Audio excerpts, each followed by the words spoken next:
Welcome back to another episode of the Water Matters podcast. Thanks for joining us. I'm joined again, I'm pleased to say, by Tim Smedley. Tim, how are you? I'm very good, thank you. Good to see you. Good to see you too. Good to see you too. Tim, last time that you were here with us, we spent some time talking about the water scarcity issues and the quite worrying or troubling thought of the potential of what you described as day zero, and how several countries have come close to that, including here in London in the UK, which of course was about how if we don't manage water properly or better or in a sustainable way, that we could very much face the possibility of running out. And we described what that might look like in a city environment with standpipes on the corner and people just not having, what we all take for granted, water coming out the taps, just that not being the case. So hopefully, listeners, if this is not your first experience of the Water Matters podcast, hopefully you've listened to that. If you haven't, highly recommend you go back to that episode where we talked about water scarcity. But we want to tackle or have a conversation around perhaps the other side of the same coin today, in terms of too much water. So floods more so than droughts. And I guess even just with that sort of introduction or description, anyone remotely sort of thinking about that might suddenly be thinking, well, how can those two subjects follow one after the other? How can it almost be the same subject? How can we talk about scarcity at the same time as us talking about flooding and just too much stormwater and rainwater?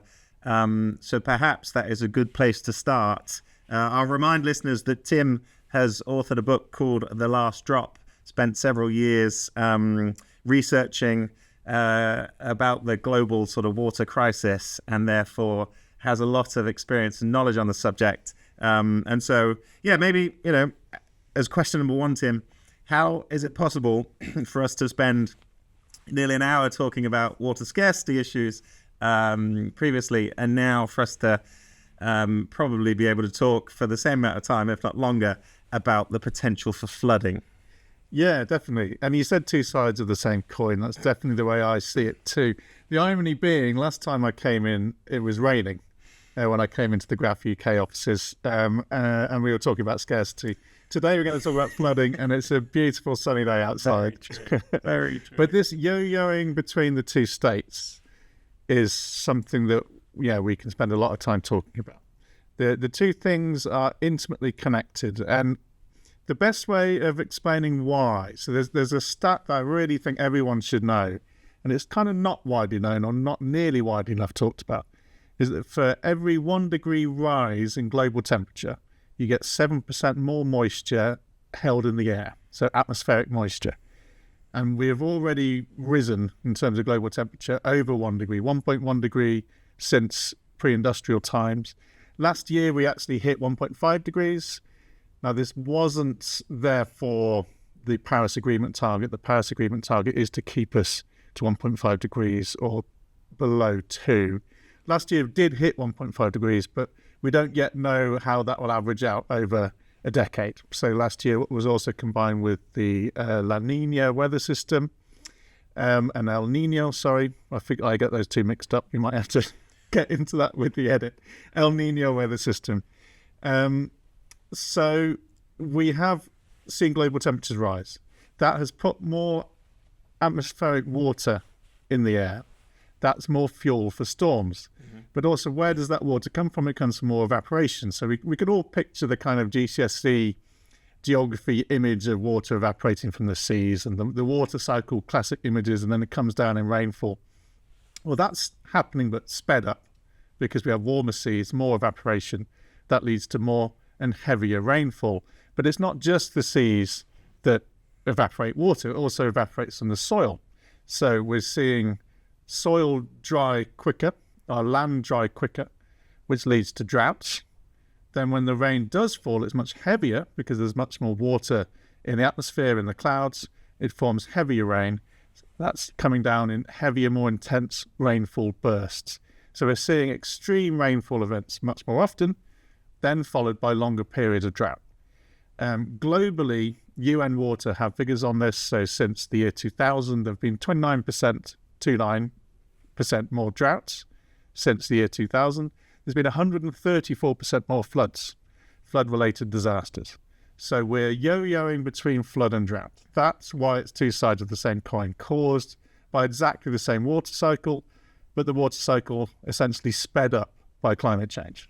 And I think perhaps it's, useful, appropriate, depending on when people are listening to this, that we're seeing real life examples of this right now, aren't we, with the hurricanes that are happening in America, and to pretty devastating effect. Yes, right? So these storms are coming increasingly devastating. We've just had Hurricane Milton in Florida that was shortly preceded by Hurricane Helene. These are huge, devastating storms. There's a reason why they're getting bigger and more devastating year by year. It's because of exactly the same speeded up water cycle effect I've just described. Also, I'm not a hurricane expert, but there's a strong link between the temperature of the ocean as well. So a warmer ocean drives faster winds that cause more intense hurricanes. But interestingly, with Hurricane Milton, so it's still, as we speak, relatively early after that particular disaster to know the full outcome. It was clearly horrific, but we tend to think of hurricane damage due to winds. Obviously, there was a lot of damage due to wind, but increasingly it's due to the intense rainfall, just dropping almost meters of water. This is unheard of. So we've got those extremes happening in, hurricane zones and cyclone zones in the southern hemisphere. But here in the UK and Europe, we're also seeing extremes. So the UK has been relatively unscathed in recent years. We've seen incredible flooding happening in Germany and Belgium, severe loss of life and loss of property. In the UK, though, it will unfortunately also happen. I mean, we've seen this month. So we're talking in Oxfordshire. Oxfordshire has seen the heaviest September rainfall for 250 years. It looks like October's on track to be as bad. Now, I keep a back garden rain gauge, which I have done ever since starting writing the book. And I forget the exact dates, but I think it's the 5th and 6th of this month. We saw 140 millimetres in 2 days. Now, that's a lot of rain. I never thought I'd see that much in 2 days. Remarkably, Banbury survived pretty well. There was some flooding, but it wasn't too bad. But 140 millimetres in 2 days, to put that into context, I look back in my logs, and that's the same as the first 4 months of 2023 in 2 days. I was going to say, I'm sure around this area annually, it would be expected to be somewhere around 650. Yeah, I mean, I averaged around 600 millimetres each year. So 140 in 2 days. 140 in 2 days. Yeah. It's not hard to see how that can overwhelm systems. Of course. So 140 millimetres is just about manageable here, but you don't have to go much above that for it to be unmanageable. Hurricanes dropping, a metre of rainfall is completely unmanageable. I don't want to put a figure on it because it is very context specific, but anything above 200, 300 millimetres, you're starting to get into your kind of monthly rainfall figures. Yeah. That's happening because there's more atmospheric water that's falling in heavier rainfall bursts. So we're seeing much more intense rain when it does fall heavily. Yeah, and what you described before with the rising temperature leading to the increased volume or amount of moisture in the sky, that would be your answer, I assume, to anyone that perhaps is skeptical about climate change being the reason that everyone provides for everything or everything bad, right? So let's presume that some people listening are non-believers or whatever, or just have a different opinion on climate change. That's what you would say to them, is it? That's how you describe the link between the two. Yeah, definitely. That is. In terms of skeptics and unbelievers, I'm not sure if I'm that bothered about trying to convince them anymore. No. Because it's just fairly straightforward physics, actually. You know, this is planetary science. We happen to be one planet, and we happen to have a lot of water on it. But it's physics in terms of what the atmospheric temperature needs to be in order to cause that much evaporation. So yeah, 1 degree temperature rise globally, 7% more moisture in the air. Yeah. You know, we're on track likely for a 2 degree rise. Some people think it's going to be far worse than that. Some people think we can keep below that. But either way, this is the answer to why we're seeing more intense rainfall events. Yeah. Interestingly, though, that doesn't mean more rain overall. So our annual averages typically about the same, but we're having longer dry periods followed by more intense rainfall. So quite often we're seeing the month of X is the wettest month for 200 years, and then followed by the month of Y, which is the driest month. Yeah. So it's a yo-yoing. Which is, I suppose, for anyone short of time, although you shouldn't leave us now because we're going to talk about some interesting stuff as well. But that in itself is the answer to the question of how can we have both a dry issue and a too wet issue, isn't it? You know, in short. It is the answer in short. But I guess there is an obvious follow-up question, which came to my mind when I was researching it, that, well, why can't we just bank all that flood water then? To be honest, that's a big part of, I mean, we could spend many a podcast on that. So yes, we do need to. It's also very hard. Our current water systems aren't very well designed to do it. So to get into those details, when there's heavy flood events, such as the recent hurricanes, such as the huge rainfall events that cause landslides and so on, even such as the earlier this month, like with that one, because that was a lot of rain. Yes, to an extent that too. Yeah. It's hard to capture that water. So too much water from a water supply or water management perspective is just as hard as too little, because your infrastructure is overwhelmed. Water treatment plants can be flooded. Reservoirs can overrun, whole dams can fail. I mean, again, another huge issue, dam failure. So most dams were built in the mid-20th century for a 50-year time frame. Most are over that time frame. Most dams, and we've seen dam failures in the US recently. We saw huge dam failures in Libya a couple of years ago with extreme rainfall events. So most of our water infrastructure is overwhelmed by heavy rainfall. It's not kind of welcoming it as a wonderful moment to replenish. No. In this country, we've yet to see those huge extremes, but when there are heavy rainfall events, reservoirs typically close off their levees because you're getting a lot of nutrients, you're getting a lot of just mud runoff from fields, you're also getting chemical runoff from, airports or roads.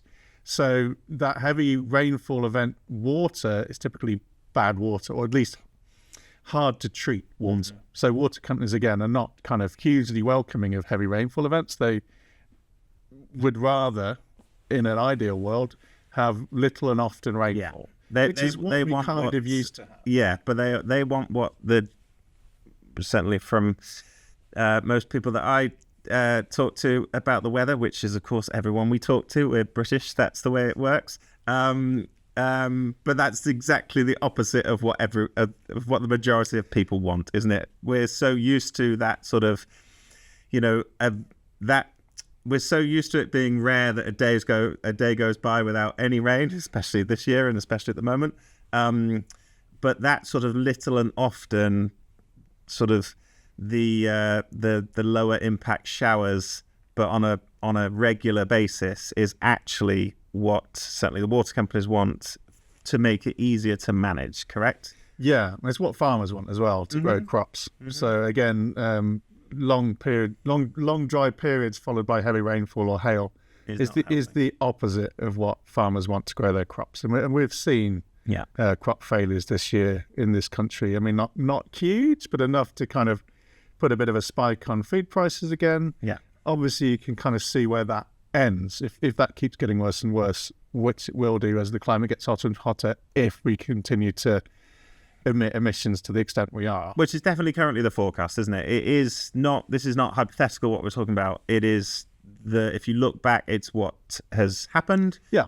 Therefore, if you look forward, it's what is expected to happen. Yeah. It is less of. So, I mean, anyone that's caring about the impact of little but often rainy days might think, oh, this is quite good for my future. I can expect that it will rain less, but when it does rain, it's really going to rain. So for people that perhaps care less about the environment and our water supply issues or water management issues, and care more about just how they feel about sunny days over rainy days and that sort of thing, they might be optimistic about that. I think the flip side of that is, because it is, when it does rain, it is likely to increase in intensity, and for all the reasons you've already said, that's not a good thing for a number of reasons. It's kind of not a positive outlook, and still therefore needs to be thought about in terms of, if that's going to be the case, what can then be done about it. Yeah, exactly. So how do we deal with that new normal? It is a new normal. As you say, this isn't a projection of what things are going to be like in 2050. This is how things are now. Yeah. So this is the case, longer dry periods followed by more intense rain. Yeah. How do we deal with it? Yes. It all depends on how you capture that rain when it falls. So our system in this country, we're speaking in England, is largely a Victorian designed water system that's designed to, straighten your waterways, drain farmland, get stormwater out to sea as quickly as possible. In a water scarcity situation, again, remember, we're yo-yoing between the two. That's the opposite of what you want to do. You actually want that water to have a chance to seep down into the aquifers, so that when you do have your inevitable drought, you've got water in the aquifers that can come up through wells and pumps and so on. If you've disconnected all your rivers and all your fields from the aquifers beneath, then that water is being channeled off to sea.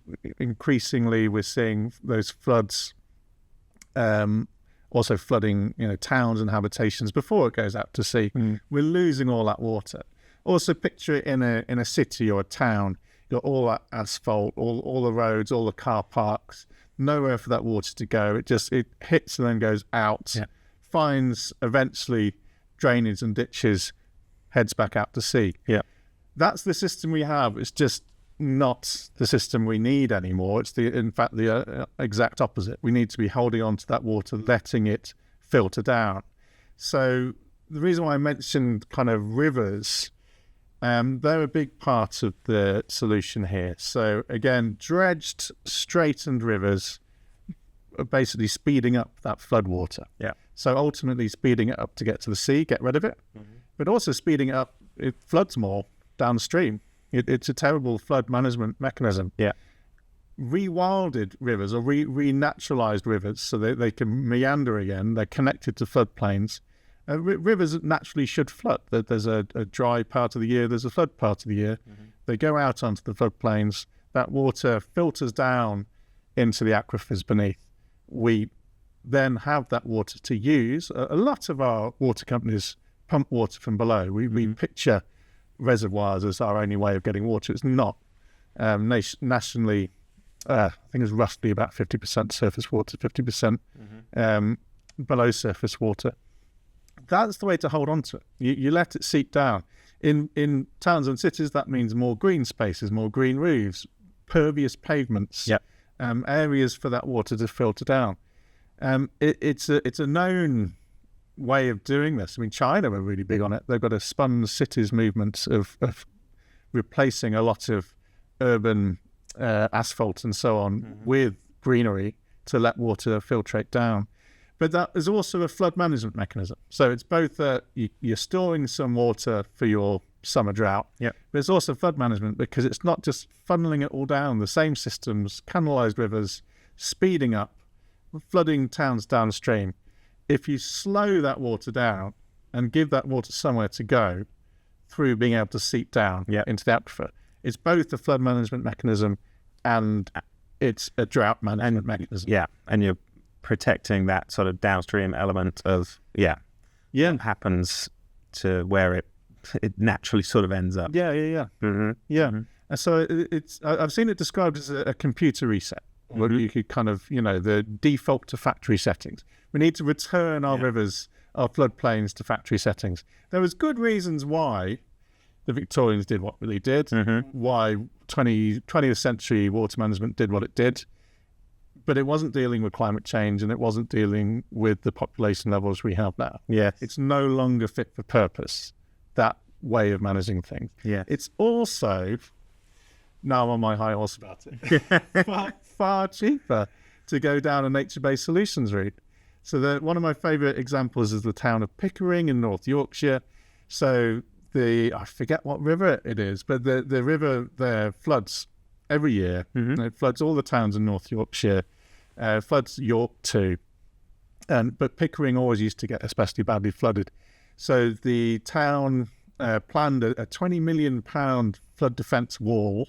But it's basically just concrete walls. But it's going to cost 20 million. It's a small town. That's quite a lot just of money. to protect this one town. I'm funny. But in terms of damage, that probably does make economic sense, right? To actually do it. I forget who instigated it, but in conversation with a number of conservation charities and the Environment Agency, they decided to do a £2 million solution, so a tenth of the price, to renaturalise the river upstream from them. So in the fields and valleys, reconnecting it to its floodplain and letting it meander. So also you can picture if you've got a straight river or a meandered river, that's actually slower, taking longer to get down. They did all this work. Leaky dams as well, which is kind of putting logs and fallen trees across the river, so kind of mimicking how a river would look in a natural state. Anyway, the following year, so this is going back to 2015. It's a fairly well-known case study by this point. The following year, same floods happened. All the North Yorkshire towns flooded. Pickering was fine. So that worked. And it still works. It's still the town's main flood defence. Renaturalising the river above the town. And they saved 18 million. It saved 18 million, saved the town. Those walls, no matter how high you build them, the problem keeps getting worse and worse. They might only have been good for 10, 15 years. And I suppose it's because there must be a price to pay for someone. So presumably, just kind of thinking it through. Presumably, perhaps some of the landowners or farmers whose land these rivers were on, because of course that extends the length of the river, doesn't it? If you've got all these meandering turns, that's using more of their land. But land presumably that wasn't suitable for building on or that sort of thing. That's the thing. So quite often, if you're talking about meandering a river or beaver reintroductions, which I'm a big fan of because they do a lot of the work I've just explained for you for free. They're only really going to cause dams and flooding on parts of rivers that already do. So that this isn't going to be the highest grade agricultural land. No. But some of that money certainly will be going to compensate farmers or to literally just buy land. So we want to buy that strip of land next to the river. The one that always floods, sure. Yes. So actually, I'm proposing it possibly as a downside for someone, but actually maybe not, because it's already land that they couldn't use, they couldn't sell, they couldn't build on, perhaps. And now all of a sudden, actually, there is a value to it that maybe, as you say, maybe that was part of the $2 million that it did spend. That's just an interesting part of it, and perhaps suggests just how sensible and sustainable this is. I think so. And I don't think anyone's calling for a rewilding of all rivers. No, you're not going to remove the embankment from the Thames in London, but a rewilding of rivers in rural areas where it's possible. The land is already low value, where it's possible. The National Trust are doing a lot of this work now on their estates, and that's great. Really, really great, actually. But we also need to go beyond the boundaries of those trust-held or privately held estates. I mean, another example is the Knepp estate Isabella Tree's work on rewilding in Sussex. Again, great, absolutely best practice, and we can all learn a lot from how they've done things there. But we need more of a more of a national movement to adopt those practices to make a difference to our water supply management and to our flood management. So I think this kind of concept of renaturalizing, re-meandering, reconnecting with floodplains is so central to all of our water problems. Yes. Not just this country, but any country. That's where we need to be focused. But still the focus is, again, in this country and most countries, on how do you build the next big reservoir. Yes. And I think that's what I want to move away from and to. Yeah. We do need more reservoirs. So again, that is a valid way to bank and store that flood water that we've been talking about. Irrespective of my point that they tend to turn off the levees when there's a huge rainfall event, but still more reservoirs will fill up, and adding one or two more is a good idea in southern England. Yeah. We don't need the huge one, like the Thames Water Abingdon plan. I think that's the wrong approach.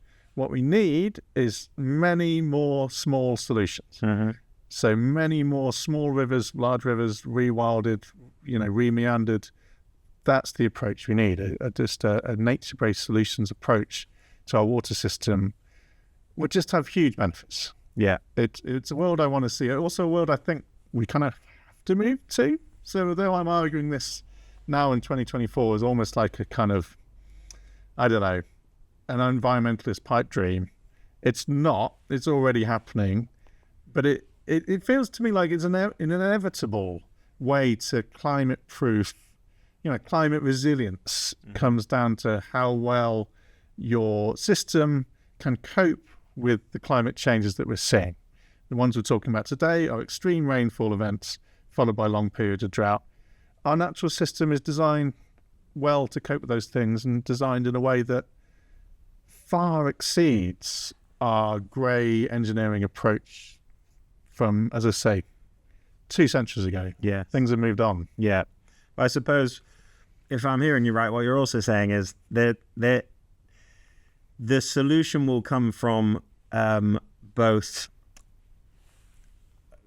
more smaller things being done than one just large. There's not just a massive sledgehammer that needs to be used to crack the one problem.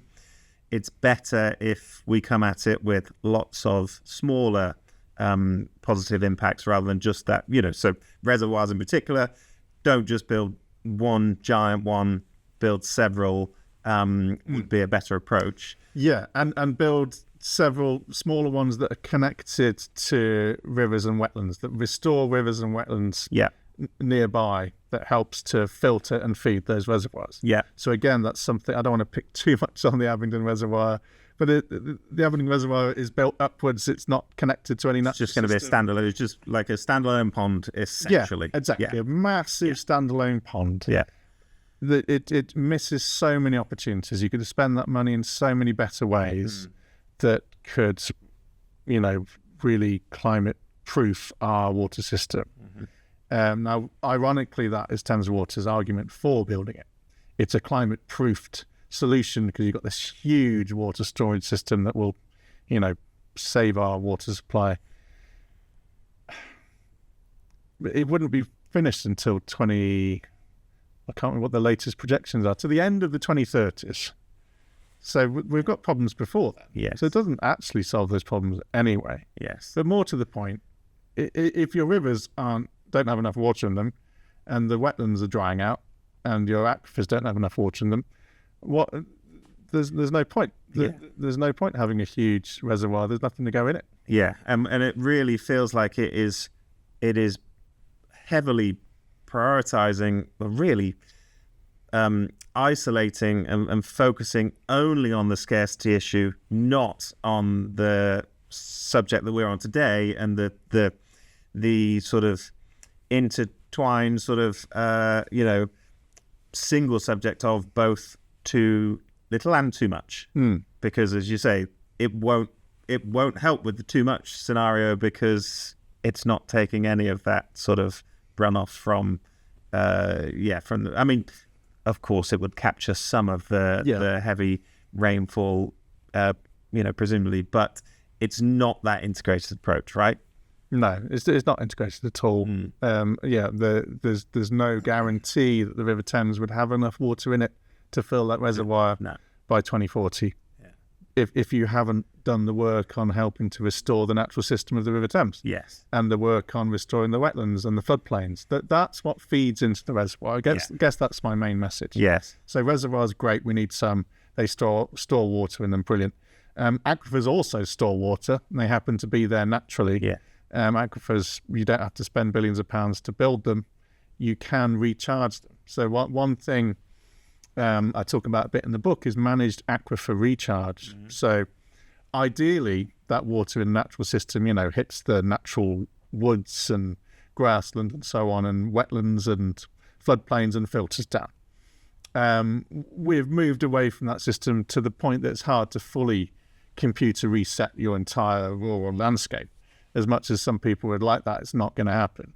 So you also need managed aquifer recharge, which is artificial recharge. The best way of thinking about that is a borehole going down to an aquifer, but rather than pumping your water up, you're feeding water back into it. That's the simplest way of doing it. Yeah. There's lots of different techniques in the Netherlands, near Amsterdam. A lot of Amsterdam's water is through managed aquifer recharge from the sand dunes just on the outskirts of the city. Basically, this is a really good way of using stormwater. So you can divert your stormwater to your managed aquifer recharge site. Mm-hmm. Ideally, it would have some natural filtration, such as sand dunes. That water then goes down into the aquifers. You then pump back up and serve your city. Yeah. There needs to be much more of that. We're particularly bad at it in this country. I don't know why. There is one major site in London, but currently you'll like this, Matt, the regulations are that water has to be pre-treated. So they are storing a load of water through managed aquifer recharge, but it's tap water. Yeah. So in a way, there's still some logic to it. Yeah. But only, most of the benefits have been lost. Yeah. At that point, the natural recharge, the natural filtration element of it. So Thames Water does do a bit of that. In fairness to them, that was an innovation of Thames Water to do it. Yeah. And it's the regulation that stops them fully doing it. Other countries, Germany are really big on it. Holland, as I mentioned, Australia are big on it. Parts of the US. So there are ways of capturing that stormwater. Mm. The best way of doing it is by getting it down into aquifers below. Yeah. That also comes into farming. So we can change farming practices slightly. So regenerative farming or no-till farming, where they don't plough the fields or keep a cover crop on over winter. That's becoming much more common. It's still not mainstream, but it's talked about. Mm-hmm. Jeremy Clarkson talks about it on Clarkson's farm. Mm-hmm. It's quite big in this area where we're speaking. Yeah. So that is happening. And then when that heavy rainfall events do happen, rather than hitting this kind of hard-capped, compacted soil, which traditionally, in the last 50 years, we've got used to that way of farming, heavy machinery compacting soil, having to plough it each time. Yeah. When water hits that's when you get that runoff that makes your rural roads runny, goes out into the streams, causes nutrient overload.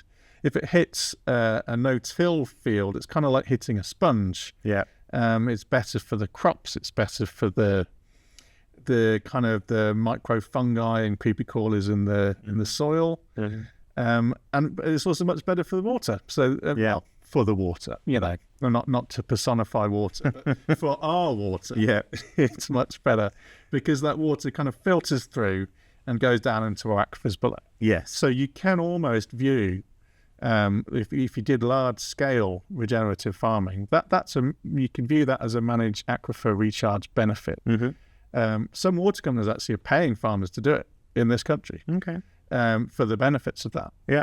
Not just for the extra water storage they're getting from it that they can then pump up and sell to us, but also for the natural filtration element of it. Yeah. So, and also they're paying farmers. Be interesting to see how far they go with this, but to do that organically. Mm-hmm. So there's no extra nitrogen to get down. Yeah. So that's an interesting one. That's one to watch to see how these trends in farming go, who pays for it. Again, there's been lots of kind of toing and froing in the Environment Agency and DEFRA about whether they're going to pay farmers to do that. And I'm really hopeful through the environmental land management payment system, I'm really hopeful that will happen. But yeah, there are many ways you can capture that water. But yeah, I guess going back to your original question, it is many small things. It's thousands of farmers rather than this one big centralized system. Indeed, and I think it's also a really good example of it's many small things, and it's many it's many different things as well, because it can be the changes to the rivers, it can be the changes to the farming practices. It can also be helped, not solved entirely, but helped by individual personal responsibility in your own property, an individual water butt, an individual rainwater tank, an individual sort of collection of stormwater, almost in the same way as that river, if it's meandering and you've increased the length of it and you've improved that scenario, that is reducing the amount that's going to hit whatever is kind of downstream and is inevitable to flood. The same surely is true if it hits the roof of your house. It then actually gets channeled either into an above ground water tank or into a larger below ground water tank. If it's then being stored and perhaps being put to good use, for as we talked about before, flushing toilets, all several things within and around the home you can use it for, it's still reducing then the amount that could have, if that practice wasn't done, could have been sent to flood somewhere downstream. Correct? Yes, definitely. I mean, I do think there's a really empowering message here. And that's to say if theoretically if the answer was just build a huge reservoir, there's nothing we can do about that. No. Nothing that ordinary people can do about that. Very true. I mean, even remeandering a river is fairly impossible for the average person. Although you can join, local volunteer groups that do work on river restoration. I hugely recommend people do it. But yeah, from a personal point of view, a water butt does stop that flood water from going elsewhere. A large water tank can have a big difference. Really interestingly, some countries do that in a big way. So Belgium, Germany, as you know, if you do this if every house on a street or every house in a town has a decent sized water butt, that actually has a big impact on the amount of stormwater that goes into the drains and ends up in your water treatment system. And that's the whole issue of the sewage scandal, right? It's water companies saying, we get overwhelmed every time it rains heavily. Actually, if that water is slowed down and captured in a mass use of rainwater harvesting tanks, that can go a big part of the way to solving it. So in Belgium, I believe the system is that, so certainly every new build in Belgium has to have a decent sized water tank. You might know the kind of size, I'm not sure, but I'm guessing it'd be around 1,000 litres. Yeah, probably either 1,000 or 2,000, I would have thought. Yeah. But also those systems are rigged up so that they can be emptied ahead of heavy rainfall events, either centrally controlled or people get an alert to say, please release your water ahead of heavy rainfall events. So that kind of flattens that curve, right? Rather than having this big peak of water to deal with, you release it the day before, then you've got two smaller peaks. And it creates a space for that storm. And it creates. Then you've got an empty tank for the big storm to come in, and it will fill your tank first before then going down into the drainage system. Which based on the changes in the patterns that we started off talking about, it's actually perfect for that. Yes. If we're going to have less, if we're going to have less or fewer days where it's just showers and lower rainfall intensity, and we're going to have more dry days followed by shorter time frames of more rain, that possibility of creating room for that by emptying out a tank and then making sure it's ready for that storm event, it sounds ideal for that. It is, and picture how localized that is, because also rainfall events, we never fully know exactly where it's going to fall. We all check our weather apps, think, oh good, I've got a heavy afternoon's rain to fill my water butt and doesn't arrive.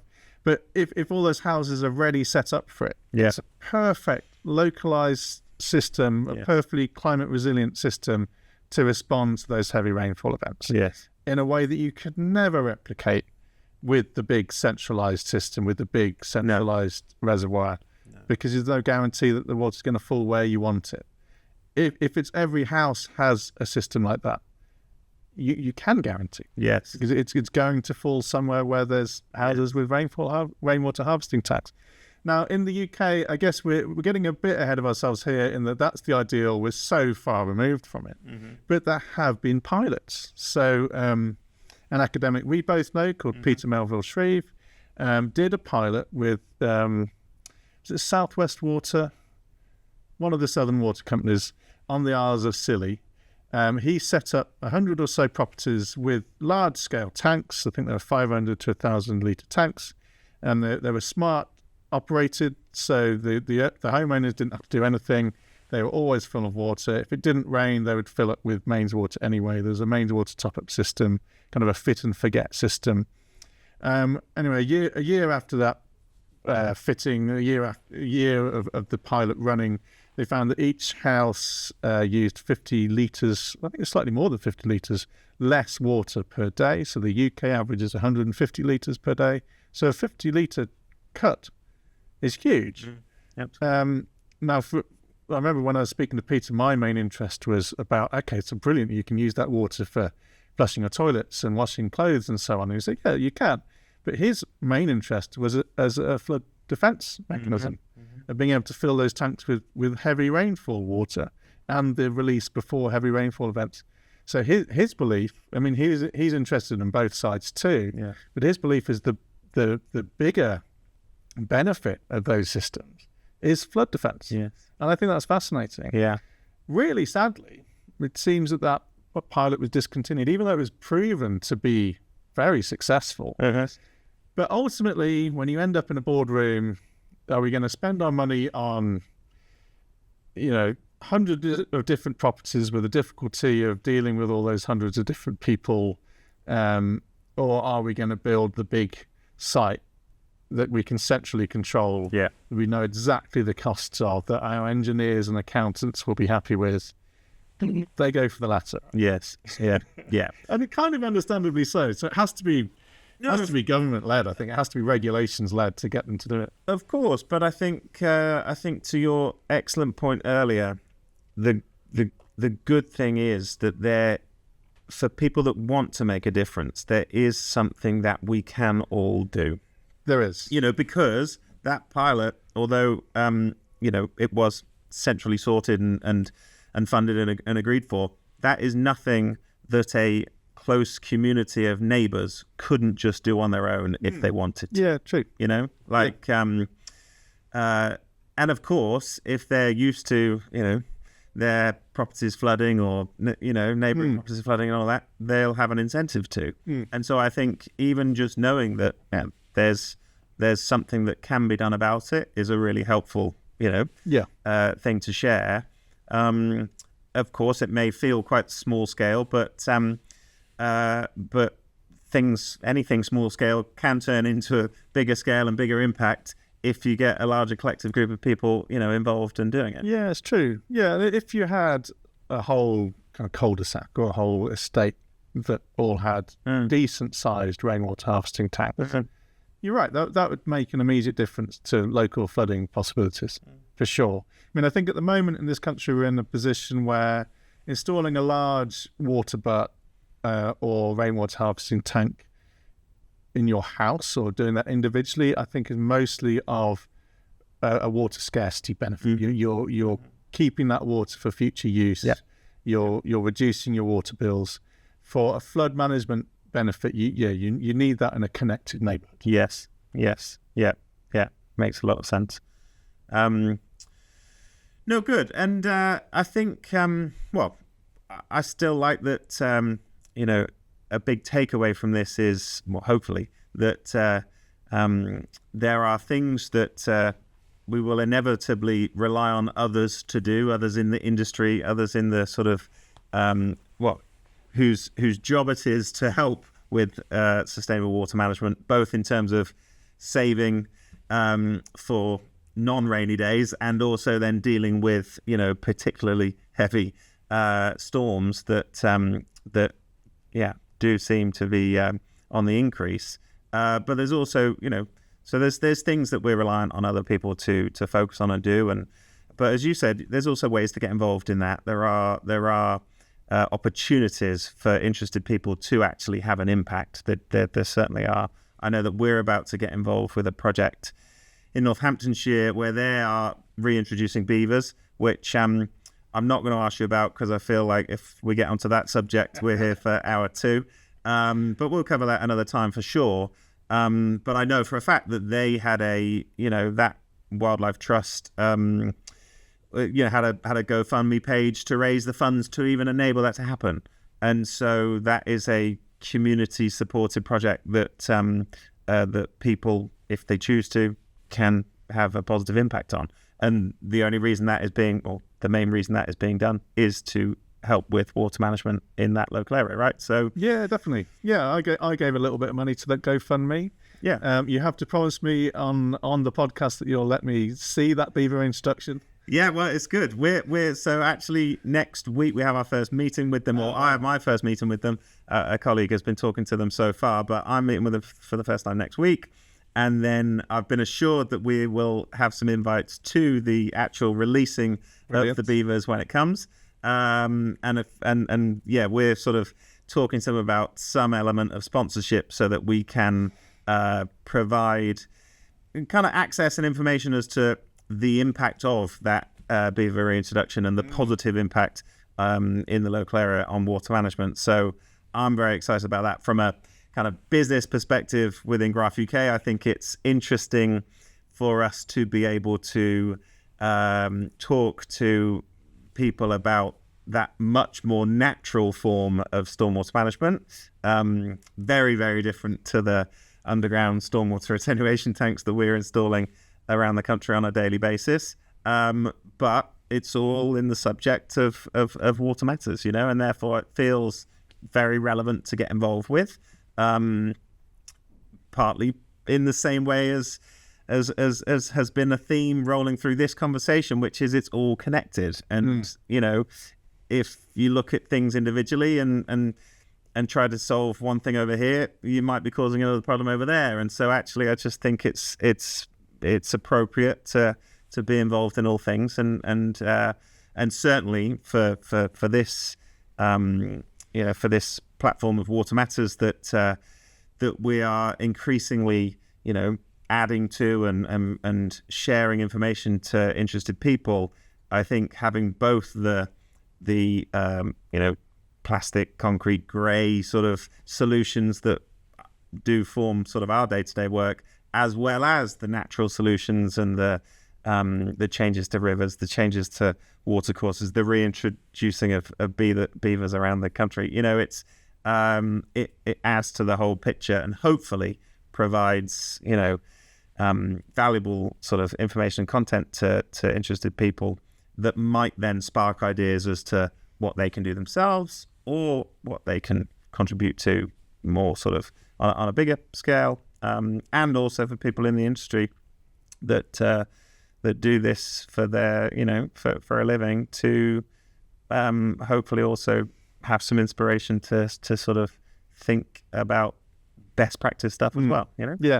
Yeah, absolutely, and absolutely you need both. So to clarify, I'm not suggesting we don't need grey engineering and reservoirs. We need both. The restoration and rewilding of the natural system is needed to feed that grey engineering. Yeah, we need it to fill up our reservoirs and our boreholes. Yeah, and I will hold off on all my beaver points for another episode because, as you know, I can bore for a long time on that one. But yes, very pro beaver. So I'm really pleased you worked on that. No, we will devote a whole episode to that in the future. But I think in terms of wanting to share some hopefully interesting and valuable information about this, this situation that we really do find ourselves in, where it is perfectly possible to have an issue of droughts and not enough water at times, and then far too much and flooding and all the devastation and just, horrible, devastation that flooding does cause to people. I think hopefully this has been interesting to people listening, to find out a little bit more about it and get your perspective on it. I think just as a final reminder, I want to make sure that people are aware that in addition to this podcast and the conversations that we're having, there is a digital newsletter that is available for people to subscribe to. So you can go to watermatters.life is the website where you can simply put your email in and subscribe to receive that. That's a fortnightly digital newsletter that comes through every other Wednesday. And sometimes the articles are very much related to and follow a similar theme to what the conversation that we're having on the podcast. But of course, also there's more articles that are in there that are about water sort of in general. And so I can highly recommend that people subscribe to that. And hopefully, if you found us on any of your whatever favorite podcast platform, please remember to subscribe and share it with other people. And just sort of a reminder from a couple of episodes ago, one of the sort of calls to action, if you like, is just to bring the conversation of water to the surface more often, talk to more people about it. I'm already, whether it's because of spending more time doing this or thinking about this or preparing for this podcast, I'm seeing it more just being written about and discussed, written about certainly in newspapers anyway, which is a great thing. But the more people then actually just start talking to each other about it, as you said last time you were with me, the better, because it is a conversation that needs to be had more, so that we can all start to take a bit more responsibility. Any final words from you, Tim? One thing that came to mind, and you're more than welcome to edit it out, but in terms of what people can do, as well as getting your water tank, I guess there's ways you can garden differently. If you have a garden, you can have more kind of water-friendly gardens, water gardens. Just think about when the rain falls, where is it going and what part am I playing in that? So a town that floods is flooding because all that water can't go down, it has to go out. Yeah. And we can all have a bit of a part to play in where our small footprint of water goes. A lot of water goes from a single house roof, by the way. Yeah. And as you well know. Yeah. So if you can give that water somewhere else to go, you're helping to relieve some of your local flooding. So there really is a part we can all play in this, I think. Definitely. Perfect place to end. Have a think about that. Have a talk to someone else about it. Remind people that, as Tim's just said, there is always something that we can do individually. But if we all do it together, collectively, it has even bigger impact. So I hope that was interesting. Thank you very much for listening. Please do like, subscribe, and share. And we look forward to the next episode coming to you soon. Thank you. Thank you.